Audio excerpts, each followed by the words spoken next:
नमस्कार, मी साईनाथ गावकर. दक्षिण कोकणची काशी अर्थात श्री क्षेत्र कुणकेश्वरची महाशिवरात्री यात्रा 15 फेब्रुवारीला होते आणि देवस्थान ट्रस्ट, ग्रामस्थ आणि ग्रामपंचायत कुणकेश्वर आणि जिल्हा प्रशासन देखील सर्वजण एकत्र येऊन या यात्रेचं चोख नियोजन करत असतात. आपण आहोत आता ग्रामपंचायत कुणकेश्वर मध्ये. अर्थात आपल्या सोबतीनं आहे सरपंच महेश तामणकर. तामणकर साहेब, खरं तर मी या चर्चेमध्ये स्वागत करतो. यात्रा अवघ्या काही दिवसांवरती आली आहे. जी पूर्व तयारी आहे ती सुद्धा अंतिम टप्प्यात आली आहे. ग्रामपंचायतीकडनं नेमकं या स्वयंभू कुणकेश्वरच्या महाशिवरात्री यात्रोत्सवाचं नेमकं नियोजन कसं करण्यात आलंय? नमस्कार, मी महेश विठ्ठल तामणकर. माननीय आपल्या जिल्ह्याचे पालकमंत्री नितेशजी राणे साहेब, तसेच आपल्या जिल्ह्याच्या जिल्हाधिकारी मॅडम, तसेच आपल्या जिल्ह्याचे शिवसाहेब खेबुडकर साहेब आणि इथल्या आमच्या देवगडचे BDO साहेब, तसेच तहसीलदार साहेब यांच्या मार्गदर्शक, तसेच प्रांत साहेब यांच्या मार्गदर्शनाखाली साधारण आम्ही 1 महिन्यापासून म्हणजे जानेवारीच्या 1 तारीखपासून आपण तयारी चालू केली आहे.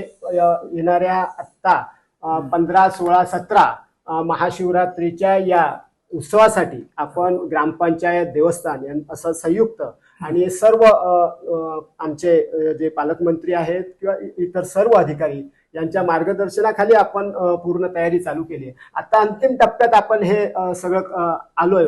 हे सगळं करत असताना आपण विशेष लक्ष दिलंय ते पार्किंग, लाईट आणि स्वच्छता आणि स्वच्छ पाणी याच्याजवळ आपण विशेश लक्ष दिलंय.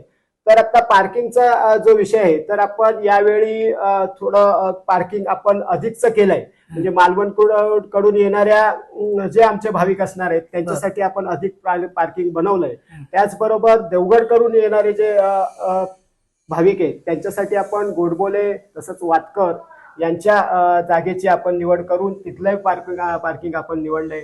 तसंच कणकवलीच्या दिशेने येणारे जे म्हणजे गोडबोले आणि वातकर यांचं म्हणजे कुठल्या मार्गाने येणार? हा, हे साधारण रत्नागिरीकडून येताना तुम्ही जर तारामुंबरीच्या ब्रिज वरनं आलात किंवा देवगड वरून आलात, विजयदुर्गच्या बाजूने आलात, तर देवगड मधून येते वेळी आपण तारामुंबरीच्या ब्रिज वरून आल्यानंतर जे पार्किंग असेल ते हे वातकर आणि गोडबोले यांच्या जमिनीमध्ये त्याची व्यवस्था केलेली आहे.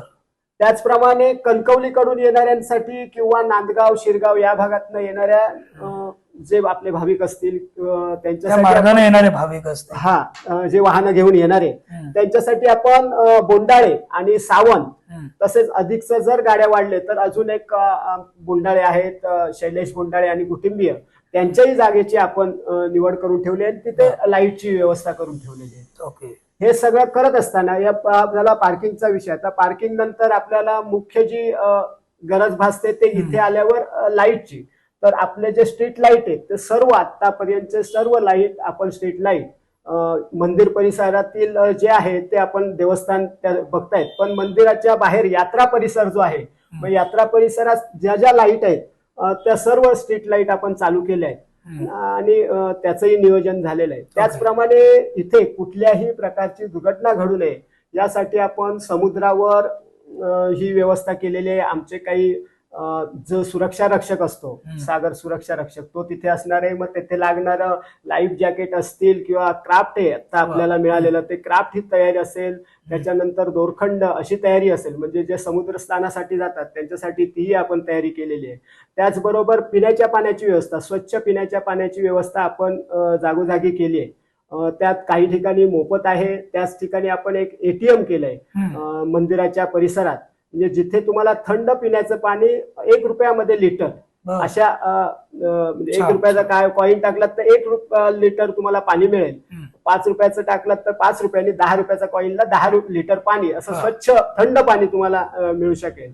त्याचबरोबर विशेष एक उपक्रम जे आमचे खेबुडकर साहेब आहेत, त्यांनी CO साहेब त्यांनी एक विशेष उपक्रम राबवलाय की इथे प्लॅस्टिक मुक्त आणि पूर्ण जिल्हा प्लॅस्टिक मुक्त करावा असं त्यांचं स्वप्न आहे. आणि त्या दृष्टीने आज आपण ह्या यात्रेत, आज आंगणेवाडीची यात्रा आहे, त्याच्यानंतर आपली जी 15, 16, 17 कुणकेश्वर महाशिवरात्री आहे, याही वेळी प्लॅस्टिकची 5 मायक्रॉन पेक्षा कमी जाडीची प्लॅस्टिक पिशवी जी आहे त्याचा वापर होऊ नये असं आम्ही येणाऱ्या भाविकांसाठी आव्हान करू. व्यापाऱ्यांसाठी काय आव्हान या निमित्तानं? यासाठी व्यापाऱ्यांसाठी असं आवाहन करू की एक तर पहिलं आपण जी 5 मायक्रॉन पेक्षा कमी जाडीची जी पिशवी आहे ती वापरू नये. कारण जर असं झालं तर आपल्यावर दंडात्मक कारवाई होईल आणि ते कुठेतरी त्याच्यातनं वाद होण्याची शक्यता येते.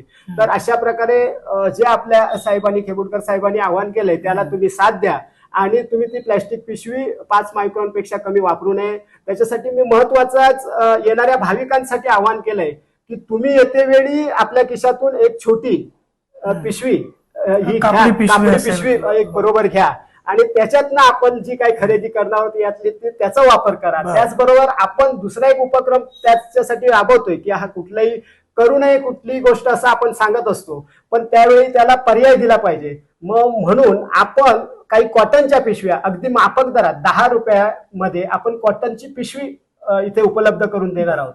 आणि जर समजा एखादा जो भाविक आहे तो येते वेळी पिशवी विसरला तर आपण त्याला 10 रुपयामध्ये कॉटनची पिशवी जी साधारण 5 ते 6 किलो वजन पेलू शकते अशी आपण कॉटनची पिशवी आपण 10 रुपयात इथे उपलब्ध करून देणार आहोत. पण याच्यात हा जो उपक्रम आहे याच्यासाठी सर्वांनी आम्हाला सहकार्य करावं असं मी भाविकांना आणि जे हौशे गौशे नवशे आहेत त्या सर्वांना आव्हान करीन.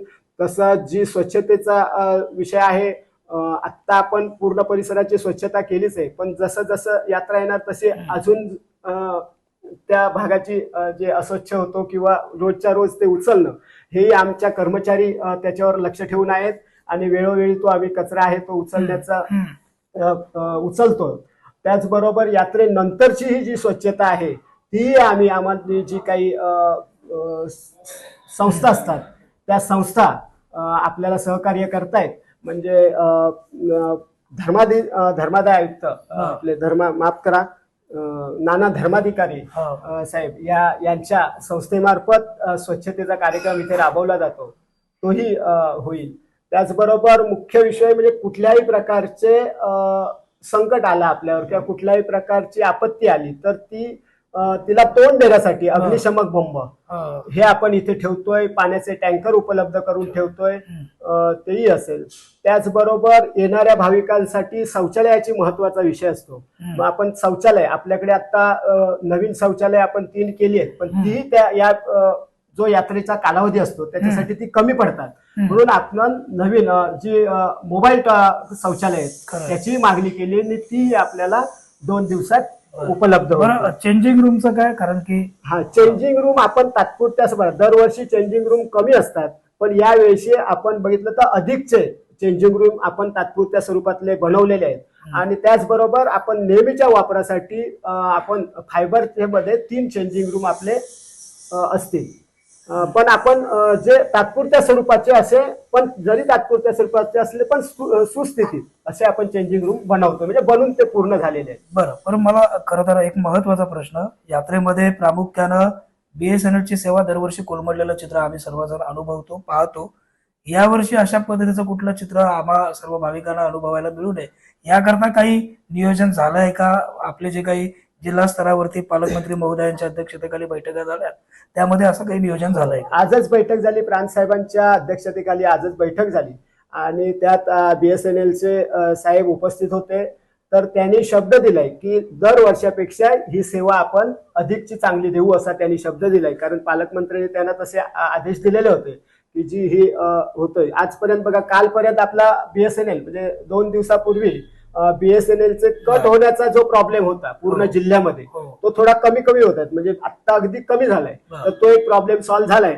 पण त्याच्यानंतर आता अधिकची जी काय इथे जी गर्दी होणार आहे त्याच्यासाठी 12 तारीख पर्यंत जी जास्तीत जास्त सेवा देण्याचं त्यांनी कबूल केलंय BSNL. अगदी शेवटचा प्रश्न, आपण सरपंच आहात, ग्रामपंचायत म्हणून या पवित्र गावामध्ये अर्थात येणाऱ्या सर्व व्यापारी असतील आणि शिवभक्त असतील या दोन्ही वर्गाला नेमकं काय आवाहन कराल? पहिलं आव्हान मी करीन, ज्यावेळी शिवभक्त जे आहेत त्यांनी येते वेळी आपली वाहनं घेऊन ज्यावेळी याल तेव्हा कमी वेगाने आपल्या जीवाची सर्व प्रकारची आपल्या वाहनाची काळजी घेऊन कमी वेगाने जे वाहनाचे किंवा रस्त्यावरचे जे नियम आहेत त्या रस्त्याच्या नियमाचं पूर्णपणे पालन करून कुणकेश्वर पर्यंत या.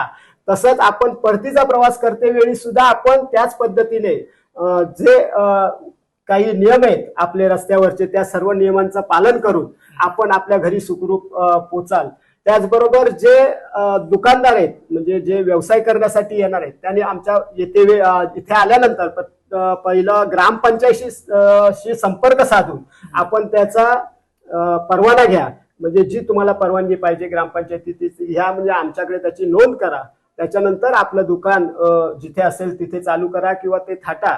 म्हणजे त्याने करून आम्हाला जो पुढचं नियोजन करणं आहे ते ठीक होईल. त्याच्यानंतर त्यांना पुन्हा एकदा मी प्लॅस्टिक पिशवीच्या संबंधी आवाहन पुन्हा एकदा करेन की प्लॅस्टिकचा वापर आपल्याला करायचा आहे, कारण गेल्या वर्षी करायचा नाहीये आपल्याला, त्याच्यावर टाळायचा आहे प्लॅस्टिकचा वापर. बरोबर. तर गेल्या वर्षी आपण यात्रेनंतर सुमारे 2 टन प्लॅस्टिक आपल्याला इथे उचलायला लागलं होतं. मग हा कुठेतरी जो भाग आहे, म्हणजे जो प्लॅस्टिकच्या वरचा जो पर्याय आहे तो निवडून आपण प्लॅस्टिकला थांबवायचं आहे आपल्याला. नक्कीच. सरपंच खरं तर या चर्चेमध्ये सहभागी झालात आणि सविस्तर माहिती सर्व भाविक भक्तांपर्यंत, कोकणशाहीच्या दर्शकांपर्यंत पोहोचवलात. आपल्याला धन्यवाद देतो. आपण कुठे जाऊ नका, पाहत राहा चॅनल कोकणच्या समृद्धीचं कोकणशाही. धन्यवाद.